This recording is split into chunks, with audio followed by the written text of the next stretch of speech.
السلام عليكم ورحمة الله وبركاته كسر دواء قنصر online academy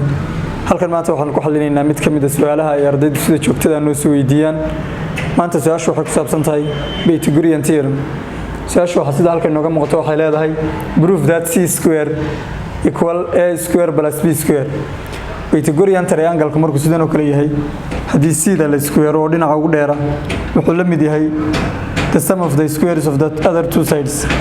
labadan kale oo la square oo la isu geeyay cadee baa la yiri mathematical ahaan u cadee halkan waxaan ugu sawiranay markaas aynu cadeeyno in terms of area baynu cadeynayna halkan waxa inoogu sawiran oo aynu ku sawiranay laba jibaaranaha weyn ee inoogu sawiran qalinka buluuga dacalkiisu waxa weeye sidekiisu qaybta yarna waa qaybtaasina waa b marka sidekiisu waa a plus b kan kalena isaguna waa laba jibaarane ayaynu ka dhaxgoynay laba jibaaranaha dacalkiisu waa c macna afarta dacalba c bay noqonayaan kana afarta dacalba waxa noqonayaan a plus b intaas markaynu isla eegnay waxaynu soo saaraynaa area-da inagoo markii hore adeegsanayna laba jibaaranaha weyn square-ka weyn inagoo eegayna aynu soo saaraynaa area-da mar labaad baynu soo saaraynaa area-da inagoo eegayna afarta shape ama shanta shape ee lagu dhex sameeyay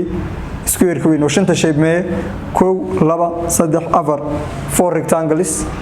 and one square oo kaasoo ka ku qoran madowga inta markaynu soo saaro labada area is barbardhigayna halkaas ayay inooga soo baxaysaa waxaynu doonayno oo ah a square c square equal a square plus b square walaynu way area-da koowaad soo saarno waynu area 1 ka soo saarno area 1 waxaanu ku soo saaraynaa saynu horeba u sheegnay laba jibaaranaha weyn oo inoo ah labadiisa dacalkiisu baa la isku heeraa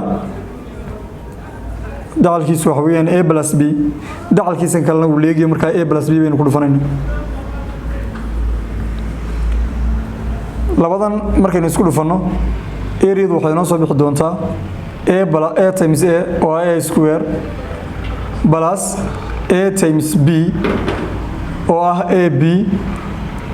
plus b times a oo ah ba plus b square oo ah b times b oo ah b square area 1 kaas hadii aynu fududeyno waxa inoo soo baxaya a square plus labadani waa like terms waxba istaba marshiyahan istaba marsan yihiin macna ma sameeyo oo isku dhufashadu waa la kala horeysiin karaa labadan oo marka 4 times 3 iyo 3 times 4 waa isku mid un labaduba 12 may soo baxaan sidoo kale halkana waxa weeyaan sidaas oo kale weey marka 2ab baa halka inooga soo baxaya plus b square halka area inu ka helay area 1 baynu ka helnay oo area 1 taas ay noqonaysaa area 2 baynu raadinaynaa area 2 sidaynu hore u sheegnay waxaanu ka soo saaraynaa shanta shay ee gudaha ku jira marka qaybtani markay a tahay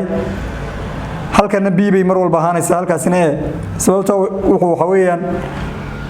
waa square oo isleegiin labadiisa dacal marka area 2 gaas aynu soo saarno waxaan leenahay square-kan gudaha ku jira oo dacalkiisu c yahay kan kalena c buu noqonaya oo ah c times c oo c square waa area-da square-ka gudaha ku jira oo lagu daray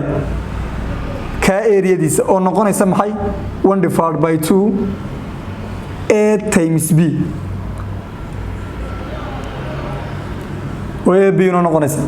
waxa weeye waa shape-kiisa waynu aragnaa waa rectangle kana waa tii qaacidada lagu heli jiray waxaan ka wadaa triangle kana waa tii lagu heli jiray shape-kiisa waynu aragnaa waa triangle kana qaacidadiisa waa sida lagu heli jiray intaas kan oo la mid ah baynu geenaynaa haddana kaas oo la mid ah marka waa afar isku mid ah waxba yeynaan isu geynta soo qolqolina waxaan ku dhufanaynaa markaas afar waa afar maxaynu ugu dhufanay kaas area-diisu waa a times b divided by 2 kan waa la mid kana waa la mid waliba waxa weeye dhinaca gaabina waa a dhinaca dheerina waa b marka area-dii halkaas ay nooga soo baxaysaa kaas oo loo geeyay afartaas marka area 2 maxay inooga soo baxay halka waxa inooga soo baxay c square plus labadan marka la isku dhufto waxay nooga soo bixi doona 2 ka iyo kaas isu yareysmi doona 2ab halkaana waxay nooga soo baxay the second area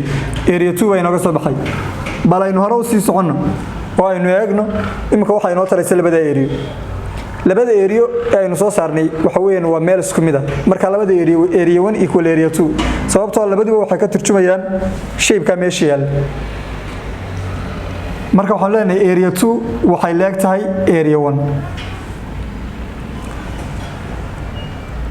area 2 marka waxaan soo qaadanay inteedii oo inoo ah c square plus 2ab waxay leegtahay area 1 kii ahaa a square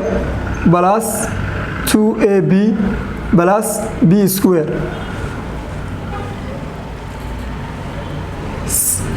halka markaynu marayno waynu soo wareejinaynaa wixii like termisa marka c square halka markaynu marayno c square plus 2ab minus 2ab daasaynu soo wareejinaynaa halkaana waxaa inoogu hadhay a square plus b square labadani waxa weeye way isu yareysmeen oo laba way kala go'ayaan meesha waxaa inoogu soo hadhay c square dhinacana waxaa inoogu soo hadhay a square plus b square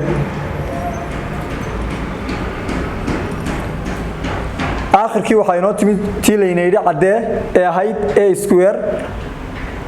c square baa leeg a square plus b square su-aashaana jawaabteedii halkaasay soo fadhiisanaysaa sidaasaanay ku caddahay inay Pythagorean theoremku ay true tahay in terms of area baynu inagu adeegsanay habab kaloo la adeegsan karaana way jiraan ardayda mar walba waxaan ku boorinayaa inay su'aalaha wixii caddayn u baahdaan ay soo gudbiyaan oo aanay mathematical factorska haddii ay shaki kaga jiro aanay sideeda ku liqin oo aanay duuduub ku qaadan ay soo gudbiyaan insha Allah ta'ala anaguna waan uga soo jawaabaynaa wassalaamu calaykum wa rahmatullaahi wa barakaatuh wa mahadsantiin